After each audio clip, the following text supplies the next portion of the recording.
For today's little adventure, we're going to be reading The Wonderful Wizard of Oz, Chapter 6, The Cowardly Lion. Oh, I love this picture. All this time, Dorothy and her companions had been walking through the thick woods. The road was still paved with yellow brick, but these were much covered by dried branches and dead leaves from the trees, and the walking was not all good. There were few birds in this part of the forest, for birds love the open country where there is a plenty of sunshine, but now and then there came a deep growl from some wild animal hidden among the trees. These sounds made the little girl's heart beat fast, for she did not know what made them. But Toto knew, and he walked close to Dorothy's side, and did not even bark in return. "How long will it be," the child asked of the Tin Man, "before we are out of the forest?" "I cannot tell," was the answer, "for I have never been to the Emerald City. But my father went there once when I was a boy, and he said it was a long journey through a dangerous country. Although nearer to the city where Oz dwells, the country is beautiful. But I'm not afraid, so as long as I have my Olakin, and nothing can hurt the Scarecrow, while you bear upon your forehead the mark of the Good Witch's kiss, and that will protect you from harm." "But Toto," the girl said anxiously, "what will protect him? We must protect him ourselves, if he is in danger," replied the Tin Woodman. Just as he spoke, there came from the forest a terrible roar, and the next moment a great lion bounded into the road. With one blow of his paw, he sent the Scarecrow spinning over and over to the edge of the road, and then he struck at the Tin Woodman with his sharp claws, but to the lion's surprise, he could make no impression on the tin, although the woodman fell over in the road and lay still. Little Toto, now that he had an enemy to face, ran barking toward the lion, and the great beast had opened his mouth to bite the dog, when Dorothy, fearing Toto would be killed, and heedless of danger, rushed forward and slapped the lion upon his nose as hard as she could, while she cried out, "Don't you dare bite my Toto! You ought to be ashamed of yourself, a big beast like you, to bite a poor little dog." "I didn't bite him," said the lion as he rubbed his nose with his paw where Dorothy had hit it. "No, but you tried to," she retorted. "You are nothing but a big coward." "I know it," said the lion, hanging his head in shame. "I've always known it, but how can I help it?" "I don't know, I'm sure. To think you're striking a stuffed man like the poor Scarecrow." "Is he stuffed?" asked the lion in surprise, as he watched her pick up the Scarecrow and set him upon his feet, while she patted him into the shape again. "Of course he's stuffed," replied Dorothy, who was still angry. "That's why he went over so easily," remarked the lion. "It's astonished me to see him whirl around so. Is the other one stuffed also?" "No," said Dorothy. "He's made of tin." And she helped the woodman up again. "That's why he nearly blunted my claws," said the lion. When they scratched against the tin, it made a cold shiver run down my back. "What is the little animal you were so tender of?" He is my dog, Toto," answered Dorothy. "Is he made of tin or stuffed?" asked the lion. "Neither. He's a meat dog," said the girl. "Oh, he's a curious animal and seems remarkably small now that I look at him.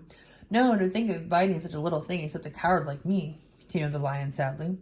"What makes you a coward?" asked Dorothy, looking at the great beast in wonder, for he was big as a small horse. "It's a mystery," replied the lion. "I suppose I was born that way. All the other animals in the forest naturally expect me to be brave, for the lion is everywhere thought to be the king of beasts. I learned that if I roared very loudly, every living thing was frightened and got out of my way. Whenever I've met a man, I've been awfully scared, but I just roared at him and he was always run away as fast as he could go. If the elephants and the tigers and the bears had ever tried to fight me, I should have run myself. I'm such a coward. Just as soon as they hear me roar, they all try to get away from me, and of course I let them go. But that isn't right. The king of beasts shouldn't be a coward," said the Scarecrow. "I know it," returned the lion, wiping a tear from his eye with the tip of his tail. "It is my great sorrow, and makes me my life very unhappy. But whenever there is danger, my heart begins to beat fast." Perhaps you have a heart disease," said the Tin Woodman. "It may be," said the lion. "If you have," continued the Tin Woodman, "you ought to be glad for it. Proves you have a heart. For my part, I have no heart, so I cannot have a heart disease." "Perhaps," said the lion thoughtfully. "If I had no heart, I should not be a coward." "Have you brains?" asked the Scarecrow. "I suppose so. I've never looked to see," replied the lion. "I'm going to the Great Oz to ask him to give me some," remarked the Scarecrow, "for my head is stuffed with straw." "And I'm going to ask him to give me a heart," said the Woodman. "And I'm going to ask him to send Toto and me back to Kansas," added Dorothy. "Do you think Oz could give me courage?" asked the Cowardly Lion. "Just as he could give me brains," said the Scarecrow. "Or give me a heart, or send me back to Kansas," said Dorothy. "Then if you don't mind, I'll go with you," said the lion, "for my life is simply unbearable without a bit of courage." "You'll be very welcome," answered Dorothy, "for you will help to keep away the other wild beasts. It seems to me they must be more cowardly than you are if they allow you to scare them so easily."